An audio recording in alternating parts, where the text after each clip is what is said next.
Hi everyone, thanks for coming along. Safe to say, I think it's 3 years this week, isn't it, that we sat in this room and the very future of the club was at threat. Everyone pulled together then, slowly but surely got it to where it is now. It's been a real team effort with everyone in this room, everyone involved at the club, either that's as a volunteer or as a paid employee. Off-field success has been matched by on-field progress, thanks to the two gentlemen either side of me here, not to mention the likes of Chris Bell, Louis Story as well. What we'll do, just to get things going, ask a couple of questions and we'll open it up. No better place to start than Tuesday, Mike. A decent performance. It was, yeah. You could put it that way. No, boys were excellent. Our intensity was off the scale, and you know, you've seen it all season. Our offensive players, we've got a lot of ability, a lot of threat all over the pitch now. But yeah, real good collective effort. Didn't stop me going in today and trying to tell them where they can be better, because there's always room for improvement in our defending. Big Phil pulled off a few good saves that, you know, kept the momentum going for us. But yeah, delighted. It was, I think the result matched the performance. Ian, heading into the last, I think, 6 weeks of the season now, can you just give us a bit of an assessment of the mood in the camp? Yeah, mood's good. Obviously, boys are flying. We have that mentality ingrained in us that we're not looking at 6 weeks or anything like that. We're just looking at tomorrow's training session. So yeah, it's a good place to be, both when we're in the change rooms, when we're in the training field, when we're on the pitch. Everything's going well at the minute, so it's a good place for the boys to come in and work every day. I said 2, so we'll open it up. Any questions? I'm not preempting anything because I think we've still got work to do, but I mean, we're the best team in that league by far, and I don't think we should be fearing anybody, to be honest. But I really don't. What does Mike think? No, I mean, there's definitely no fear. There's respect, because there's a lot of big clubs and a lot of good players. So we certainly go into every game believing that we can win and focusing on ourselves. Like I say, we've always said our ethos, you know, it's 95% about us and how we turn up and what we do, our process. But we've got to respect the opponents and look at ways we can hurt them, look at their strengths to see where we can nullify their threats. But yeah, ultimately, you know that's the beauty of football. I mean, any one game, I'd back ourselves. Over the course of the season, it's a long slog, and it takes a lot of focus, energy, intensity, and like Busty said, that's why we're focusing on tomorrow's training session. And it's not a cliche, because as soon as you start lifting your eyes, you know, you lose that focus on the outcome for tomorrow. You know, we've got set pieces to go through, and that can make the difference, and it might be a crucial 3 points. So all focus on Bradford. Well, that's right, because once you think it's done, it's not done, is it? Certainly not. No, it's not done until it's done, and then it'll be the next game, next season, next thing. So, like I say, it's not like the leagues, you know, from top down is getting proven more difficult. The standard, the money, the budget, the players. You know, I've experienced it myself with my career and with certainly a lot of friends, where you leave top clubs and you think, oh, it'll be simple to pick up, you know, in lower levels, but it's very, very difficult now. Like I say, the young lads coming through at the big clubs and the money being bandied about in our league, it's crazy, it's astronomical. So for us, we go about our work, you know, as humble as we can. Good people, honest people, just trying to work as the best we can and see where it takes us. Thank you. I don't know, just on your point about the best team in the league, I was stood in the tunnel on Tuesday night after the game, and one of the Curzon players came out and said that he thought Gateshead were by far the best side in the league, and hope that it was Gateshead that won up as champions. I think it might have been, actually. Right, next question. Maggie? Has the season, even the way it's planned out, has the season even took you by surprise? The way the results went? I wouldn't say so, no. Obviously, we recruited really well in the summer. We recruited players that we wanted to fit in to how we want Gateshead to play football. Obviously, we had COVID last season, which allowed us to train for a little bit longer. So you're just seeing the results from August onwards, where we've been seeing sort of Macaulay on fire from last January in training, and we kind of said that if the boys can carry what they've been doing in training into the season, it's going to be very hard for other teams to deal with us. So it hasn't came as a surprise, especially when we're just working on week and seeing the improvement from the boys, seeing what we're working on the training pitch come out on the field. We know that if we get that recipe right, then we're going to be a real handful for teams, and I don't think there's many teams that'll be able to deal with what we're bringing. So I wouldn't say it was a surprise, to be honest, no. What would you consider the best performance of the season so far? There's been different performances, because see, Kidderminster, we were really good.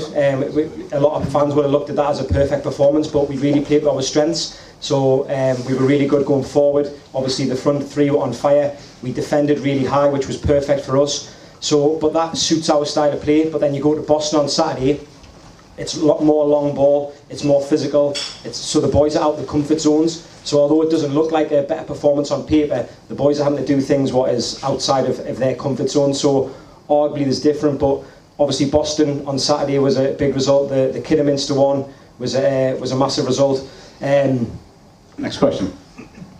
How important has the loan market been this season to you? I mean, very important. Like I say, the guys we've had in, and that's something else that has been building. You know, building relationships with clubs and building their trust, and showing them the brand of football, showing them the platform, the foundation, to make them want to send the players here. I mean, in the seasons gone by, we've probably had a lot more lads on loan, but this year, you know, like you say, we've got our own players, and we really want to continue building that squad. But the loan market's massive, and you know, we've been able to get some really good. Obviously, Chappie and Phil, Matty, Jacob. You know, they've all come in. Taylor, they've all really contributed, and great lads as well. So it's been massive for us, and long may that continue.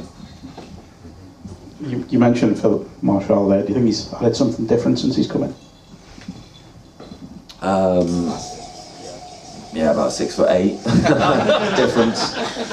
He's a unit, and he really is. He epitomises the focus that we've got at the minute, because he's come in.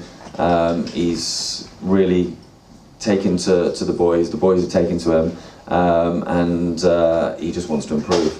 And that's the kind of character, mindset, mentality that we want in terms of coming down. And yeah, his distribution is different class. He does bring a different dimension. A little bit too laid back at times for my liking, when he's doing keepy ups and chesting the ball. But that's the confidence he shows, you know, and I'll never shy away, you know, and tell anyone off for that, because he's got that confidence, he's got that belief in himself, and that's what you need to get to the top level. And that's 6'8", so I've never stood beside him for an interview. Next question. Just in terms of yourself, Mike, you don't necessarily need to answer this, but obviously Carl Magnus came in, and he's been, like, I thought Boston, he was exceptional. You obviously haven't featured yourself for quite a while now. Will we see you again in a Gateshead shirt before the season's out, do you think? Or? Well, if I can get back in, like you say. I mean, I love playing, and I'll play until Busty's dragging me off, and I can't play anymore. So yeah, you know, for me, it's there'll be a time when that comes, obviously, and I do feel like at the minute we're at a point where the lads, physically, tactically, technically, they're in a good place. So, you know, it's very difficult when you're on the sideline and you're on your own. So, you know, when Louis on the pitch, and I'm on the pitch and Busty's there, obviously he's got Chris to bounce things off, but it brings a different dimension. It strengthens us when we're both chatting and we're throwing things back and forward, and it does help us. So, like I say, for me, it's been, my plan has always been, I'd like to get to a point where I genuinely can't get back in, because the lads are too quick and strong, and there's too much competition, and I'll happily take a back seat in that day, but to that day I couldn't tell you. Next question. just want to say that we're having a fantastic, brilliant season. You know, we have a great squad of players, are playing at a full potential, are playing as a team. But I think the main reason we are top of the division because we've got top coaches, and nobody should underestimate what you.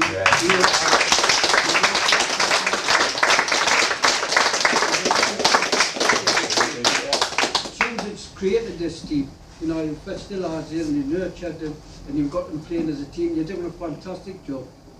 Thank you very much. Thank you. It's much appreciated.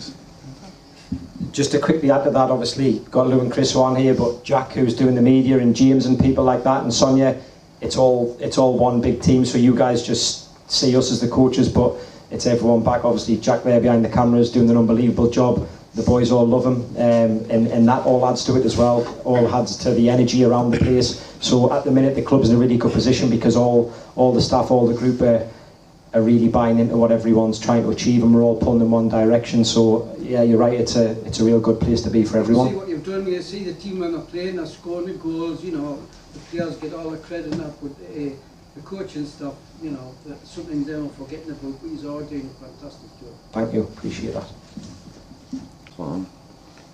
Any more questions? The other night when Ked's got his hat-trick, so closing in on Longstaff, the first person we had to celebrate him, and it was a great picture, was Longstaff with his arm round Ked. Which one do you reckon's going to get the golden boot? It's going to be one or two. I should just add. Turn the video off. I should just add as well. I was sat along from Paul Black in the stands, and he was equally as delighted that someone had got a hat-trick as well, which speaks volumes. Does. Busted. Pass that to me. Literally, no idea. Couldn't tell you. I think the crazy thing is that obviously Ked got a hat-trick the other night, but it probably wasn't the best performance that he's had this year.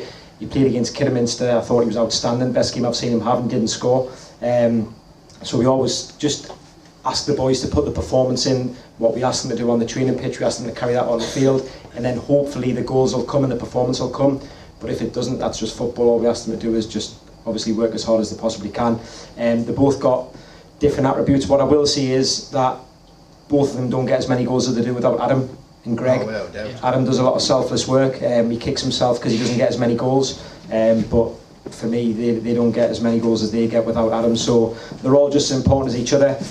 Do I care who gets top goal scorer? No. As long as the team achieves something, and I don't think they care either. I think as long as one of them is scoring, then everyone's happy, and that's the group we've got. They're all pleased for each other.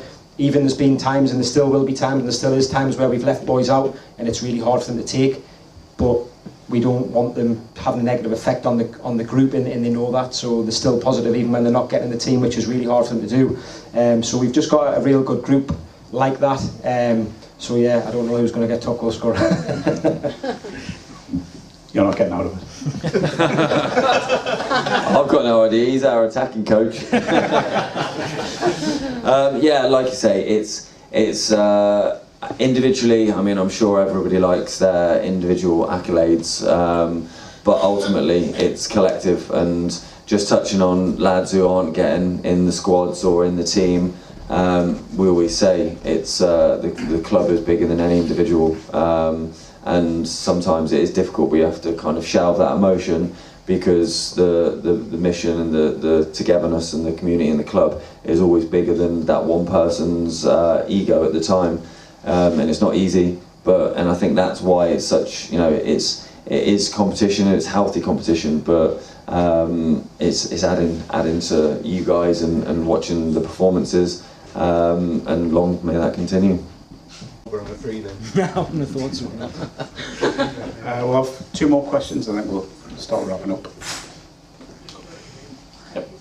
One of the players who I think, I wouldn't say has gone under the radar, but I'd probably say was one of our best players this season, Owen Bailey. Obviously I think getting him in the first place, given the injury he had at Newcastle, was probably a massive risk for the club. But I think he's been phenomenal. He breaks everything up, appears on the wing sometimes, scores goals. And that. How important has he been to the style of play? Because he is everywhere. He does absolutely everything. How important has he been to all of that? can I just add on to that, his mentality as well, because obviously being released by Newcastle away, been since he was 9, I think, and then so that impact.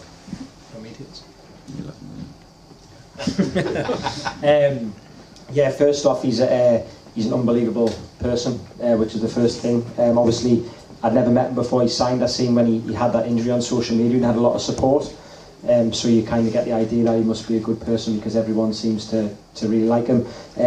He came in overtrained. He trained a few training sessions with us before we signed him, and that was, as you see, he had the bad injury. So we had to trust that wasn't going to be an issue. He was really good when he first came in. He's a massive character off the field, but again, I could see that about all the defenders really, but especially Oni. He gives the forwards the license to do what they do. They have that freedom to not worry too much about losing the ball because they know one's behind them and he's going to be there or thereabouts to try and win it back. He's a real physical presence for us. So he's been brilliant for us. I think he's played every game. I don't think he's missed a game. And as I see, he's brought that physicality for us, and he's only young, which is sometimes easy to forget with the players, especially when they come from clubs. He's still young. He's still got a lot of learning, a lot of development to do. But he's in a good place at Gateshead at the moment, and I think he's just going to get better and better. And hopefully, he's going to carry on with the club over the next years and continue to grow with the club. Excellent. Yeah, I think he's been excellent. So yeah. We shouldn't forget it's still technically his first season in senior football as well. Yeah, definitely. Next question.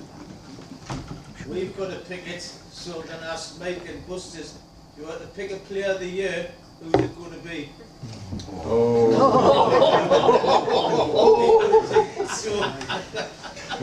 Mickey was spent all night talking about a team effort and a club effort. You can throw that in right at the end. And that's gone by the board. Oof, that's a toughie, isn't it? All of them.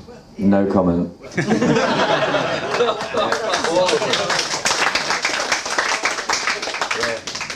Mike Williamson.